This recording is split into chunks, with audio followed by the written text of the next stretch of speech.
ધૂળેટીના તહેવાર પર જૂનાગઢ જિલ્લાના વંથલી તાલુકાના ધંધુસરમાં અનોખી ઉજવણી કરવામાં આવી। રાનો વરઘોડો કાઢવાની અનોખી પરંપરા, જેમાં સામાજિક એકતા, ભેદભાવ ભૂલીને એક રહેવાનો સંદેશ છે। ઉજવણીની શરૂઆત રાના વરઘોડાથી થાય છે। આ વરઘોડામાં જે વ્યક્તિને ગધેડા પર બેસાડવામાં આવે છે તેને રા તરીકે ઓળખવામાં આવે છે। રાને ગધેડા પર બેસાડી ગળામાં ફૂલના બદલે જૂતાનો હાર પહેરાવવામાં આવે છે।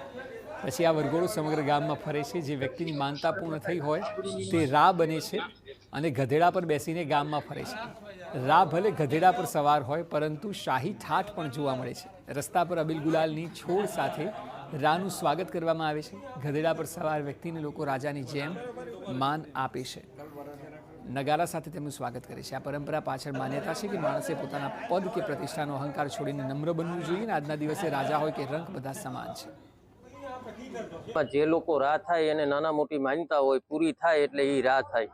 અને આમાં જે ફંડ એકઠું થાય ગામના વિકાસ માટે, સર્વાંગી વિકાસ માટે, બધાને જે ઉપયોગી થતું હોય એવી વસ્તુ બનાવો, જેમ કે વૃક્ષો વાવીએ, એવા બધું કરીએ આમાંથી ફંડ એકઠું થાય। એટલે ગધેડી પર બેસવાનો અર્થ શું આમાં હોય છે? માનતા કેવા પ્રકારની હોય? માનતા કોઈને દીકરાનો જન્મ ન થતો હોય એવું હોય તો એ માનતા કરે, બાકી કોઈ પણ વસ્તુની માનતા કરે। અને 2 દિવસ ગામમાં ફરી અને રામ મંદિરે અમે અમારું કામ પૂરું કરીએ।